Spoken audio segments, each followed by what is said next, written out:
Hello and welcome to Rise and Unwind. I'm AV. Each week, we connect with people all over the country to spotlight things you can check out right in your own neighborhood. On this week's show, we've got a little bit of everything, such as this. Well, I had to accept it myself before I could really expect anybody else to accept it. All that and more right here on Rise and Unwind. Do you ever wish you could train your body and brain to handle fear better? In Limitless, Live Better Now, Chris Hemsworth pushes past pain, fear, and risk, guided by experts who turn science into real tools you can use. Today, we have, from the Risk episode, neuroscientist Dr. Abigail Marsh and freestyle motocross legend Robbie Maddison, two people who know a thing or two about fear and focus. Welcome to the show, you two. Thank you. All right, in simple terms, what's happening in the brain when we avoid risk versus when we face it on purpose? Oh, that's such a good question. The problem with fear, sometimes fear is a useful emotion because it can keep us out of truly, life-ending or life-threatening danger. But fear does not always tell us the truth. Sometimes it tells us to avoid things that wouldn't hurt us and that might even help us to grow, that we might enjoy, and that might help us learn. And so we need to get better at learning when to ignore our fear and push through and do the things that fear tells us not to do. Because taking on positive risks, in Chris's case, climbing a 500-foot high wall in the Swiss Alps, can give us a sense of joy, can give us a sense of self-efficacy, and also resilience when tackling new risks in the future. The episode explores exposure therapy and flow. What's a practical way viewers can safely practice those at home without a Swiss Alps climbing wall? Well, if a Swiss Alps climbing wall isn't handy, there are lots of other ways to take on risks. The tricky thing is it's sort of personal to each person. So not everybody is afraid of the same thing. Some people aren't afraid of heights. I'm not one of those people. I'm glad that Chris climbed that wall instead of me. But for each one of us, it's important to pay attention to the things that scare you and that are inhibiting your life because you're avoiding doing things that might actually give you a sense of meaning and purpose and excitement and joy. And just identifying the things that scare you and taking small steps one at a time to try to increase your ability to tackle that kind of challenge is really the thing to do. Okay, I gotta make my list. I think it covers pretty much everything that scares me. Plus some names and Instagram accounts I could add to that list as well. Robbie, you've built a career in high stakes precision. How do you separate recklessness from calculated risk? And what's your mental checklist before like a big stunt? Well, the edge of fear is where life gets interesting, and I really find that being in the present moment is my goal, because once you're that prefrontal cortex that Abby talks about turned off, and you're just focused on your technique and the physical things that are happening that might affect your outcome, you're really in this kind of focused state. And eventually, once action comes in, that's when flow state takes over.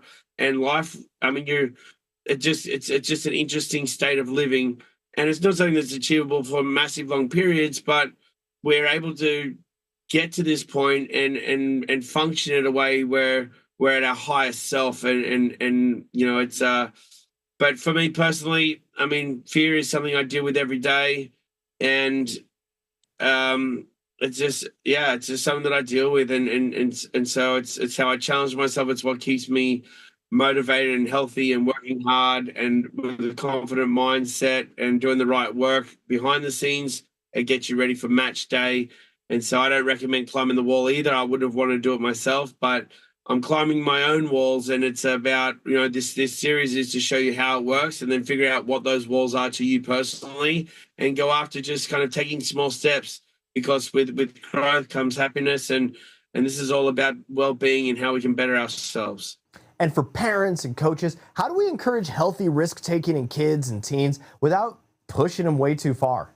It's important to, I think, help everybody remember, whether it's kids or adults, that taking on risks is often really fun. When we discover that we can do something that we didn't know how to do, it can give us an incredible sense of joy that we like are more capable than that we knew that we could be. And so by shutting ourselves off from taking risks, we're also cutting ourselves off from a lot of thrills and excitement and joy. The nice thing is that kids' brains naturally push them to take risks if adults just get out of their way. Parents can sometimes hover a little too much and be a little bit too overprotective, but kids need to take risks in order to gain the skills that will allow them to develop and grow and learn.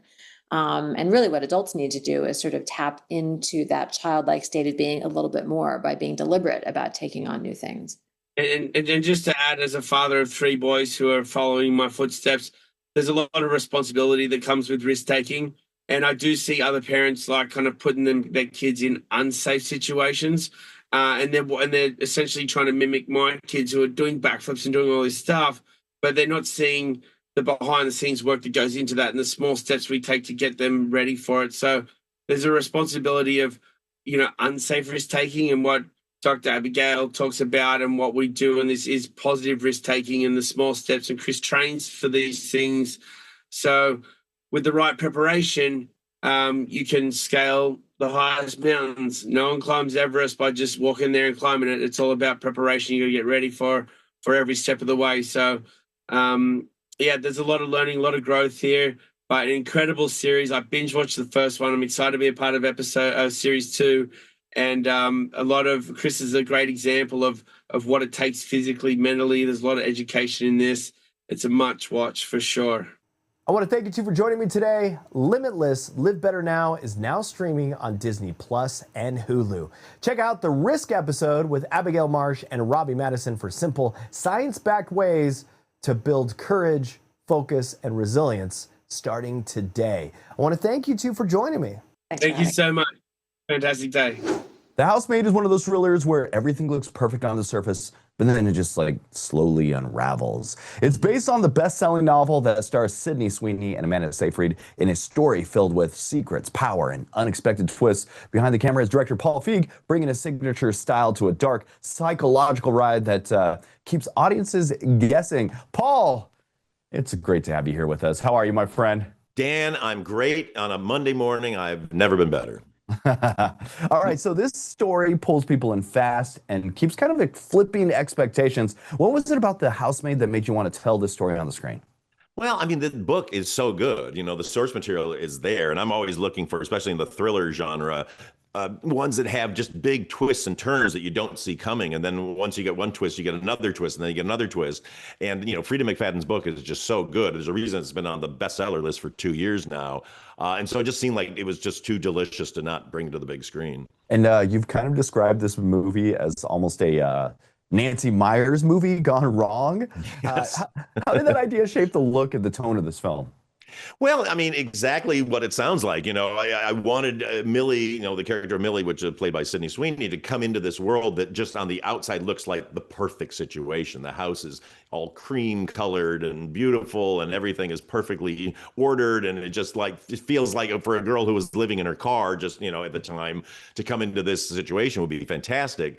Because it's a real, the whole book is really a statement about are we making judgments on just facades, and should we dig a little deeper? You don't want to distrust everybody, but at the same time, there's a lot of con people out there these days. So you want to delve a little deeper before you give the stamp of approval to anybody. And the power dynamics in the story are just constantly shifting. How did you approach keeping the audience guessing on, I guess, who to trust? Yeah, well, I mean, we had to kind of really hide things. So, because there's such big turns, and we kind of make you root for things that later on you'll find out you probably shouldn't be rooting for. And it was just really getting my cast, who are so amazing, to just play very real into these things so that you don't see what lies beneath any of them, because everyone's got a really big secret. And Sydney Sweeney, Amanda Seyfried, they both play characters with a lot of going on beneath the surface. What stood out to you about the performances as pretty much everything starts to unravel? Well, I mean, just the pivot that they made. Sydney had to kind of play very, kind of naive and innocent until you kind of find out her backstory. And then with Amanda, we just had a blast kind of letting her just be sort of all over the place because, Nina, that character that she plays, is very unpredictable and it keeps Millie off her game. So that was really fun. And then Brandon Sklenar playing the perfect husband. He just is wonderful, and you know him from other movies where he plays this guy. But then, to get to play with that was fun too. But no spoilers. Oh, of course. This movie feels like it's kind of designed to be a social watch, like either with an audience or with a group of friends. Why do you think that's important for the story? Oh, well, first of all, movies, we need people back in movie theaters. It's fun to watch a movie by yourself on streaming, but there's nothing like that group experience. And what we've been finding with this movie is people are going in there with groups. And I mean, I've sat in the million audiences now with this movie, and they're cheering and they're screaming and they're talking back to the screen and they're just having a great time. It's very interactive. And I think with a movie like this, with all these twists and turns, because I'm a comedy guy, I've done Bridesmaids and all these things. Everything I do is engineered to get a vocal response out of an audience. So if you're there with your friends, you're just going to have a great time just looking at each other and saying, oh my gosh, and and talking to the screen and just going nuts. Paul Feig, I'm a super fan and you are a hero to me. The Housemaid is now playing in theaters nationwide. If you're in the mood for a smart, twisty thriller that keeps the surprises coming, this one is worth seeing on the big screen. Paul, I want to thank you for being here today. Thank you, Dan. Thank you so much. And everybody, please go. You're going to have a great time. Have you ever watched a true crime show and wondered, where's the line between justice and entertainment? There's a new documentary called Predators that takes a hard look at Dateline's To Catch a Predator and the world that grew around it. Emmy and Peabody award-winning director David Osit is pulling back the curtain on the show's legacy and what it says about us as viewers. David, I want to thank you for being here, my friend. How are you? Good. Thanks for having me. Okay, for people who only remember To Catch a Predator as a big TV moment, how do you describe what Predators is really about? My film is really unpacking the legacy of this show, which was this segment on Dateline NBC in the 2000s that would set up a hidden camera in a sting house where men who were having online chats of a sexual nature with decoys who were pretending to be minors would then show up to a house, meet the decoys, then meet a journalist named Chris Hansen. He'd then interview them, being filmed by hidden cameras, tell them that they were being filmed on a TV show, that they were free to go, but then they'd be arrested by law enforcement. This happened hundreds of times. The show was a sensation. And we really weren't very critical about what was happening when this was airing because we'd never seen anything like it before. This existed on the internet back when everyone was fluent in the internet, but before social media. So we really were just exploring this new phenomenon as far as we were concerned. At the time of just, wow, the internet's a scary place. And we found a way to enjoy this news program. Now, I think that what happened then is that we created a template for a modern true crime, which is that you have journalism and law enforcement working together to create some type of entertainment. And that's really one of the legacies of To Catch a Predator. So when you started digging into the story, what surprised you most about how the show actually worked behind the scenes? I think when I started to really understand one particular element of the show, it sort of stood out to me, which is that these men were already able to be charged with a crime before they ever showed up to the sting house. The crime is online solicitation of a minor, but then they show up at the house and they could be arrested right then and there, but instead they're interviewed by a journalist who's not telling them who he is necessarily. And then they're filmed and then they're told they're free to go and then they're arrested. So all of that part, that middle part is kind of theater and it's all for us to watch at home. So when I started to think about that, I started to realize, well, there is a huge component of this that's really just entertainment. And it's not the first time in the world where you reach people and give people something to watch and then that moves the needle on a national conversation. But how does that then shift into maybe potentially that kind of entertainment becoming used more flippantly, more randomly, and disregarding potentially the human cost of what that entertainment creates?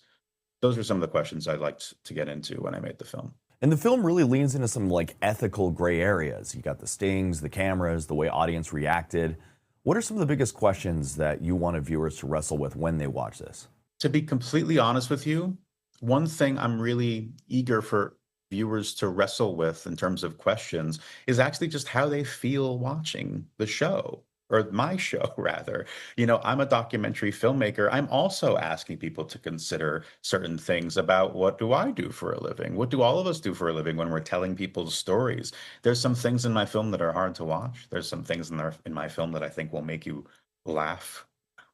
There's a big journey in this story, because I'm asking you to consider kind of what your own line is, of where you'll draw the line between whether something is too much about entertainment or whether something's good intentions justify it being entertaining.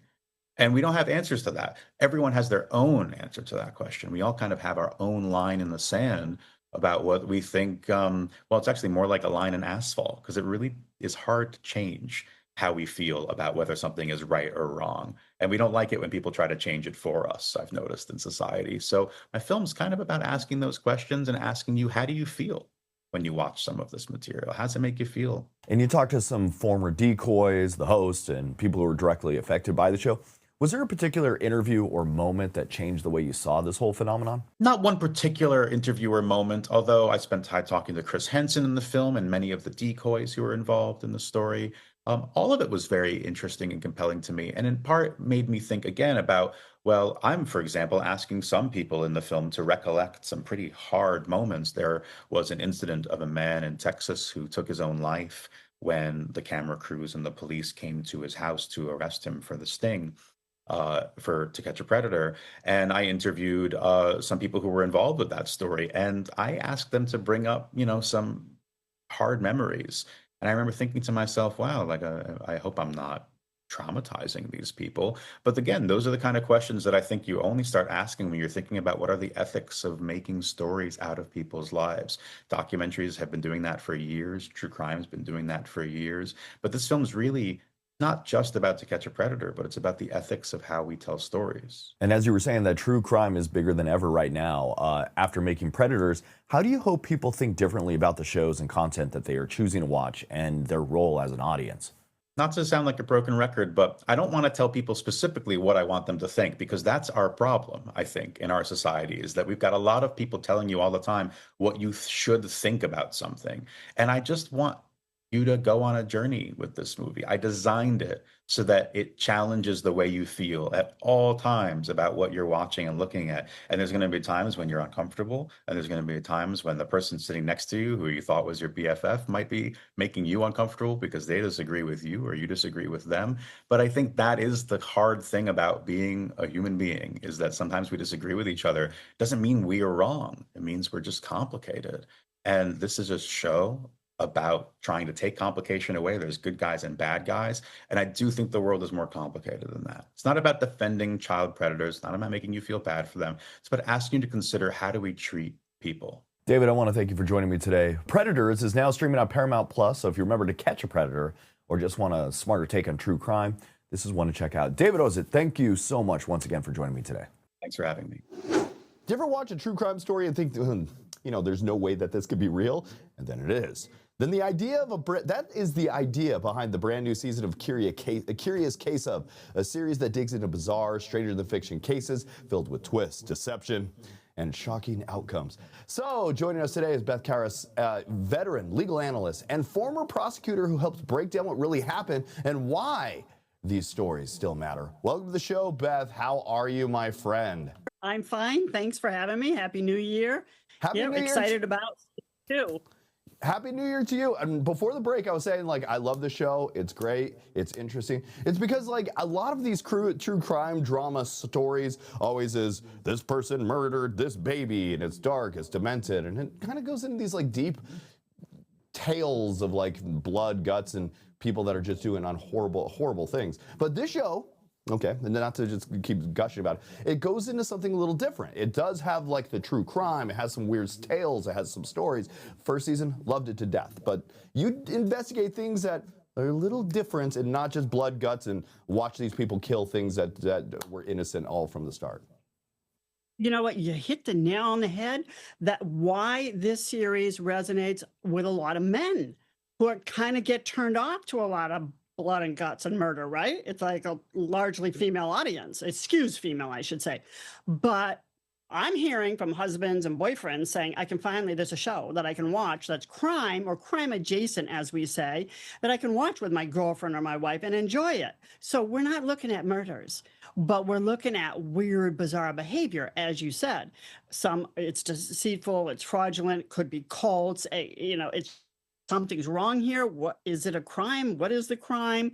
Sometimes it's clear there's a crime, but it's like somebody gets away with a deception or a fraud for a long time. It's like I marvel at what people do and get away with.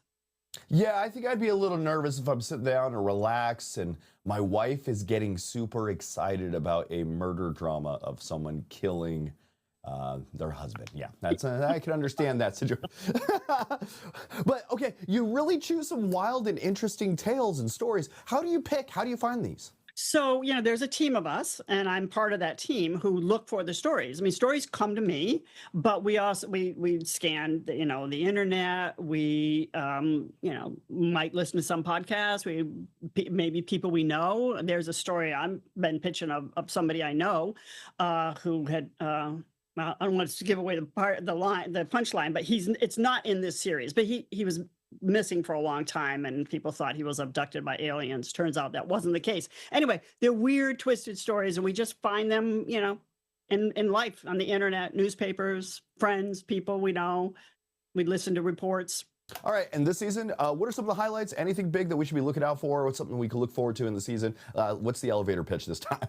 So, well, the finale is a good one, right? And it's called The Corpse That Came to Dinner. Okay, I just leave it at that. It's a weird story. 91-year-old woman found with 2 corpses at home, right? Unbombed corpses. So that was weird. It's like, it's got to be a crime here somewhere, but it was her husband and her twin sister. Like, she loved them. She cared for them. Is it really a crime? So that's the finale. So you got to wait 8 weeks for that one. But the school principal who hypnotized his students, and he wasn't licensed to do it. And there 3 of them tragically die. There's no murders, but they die.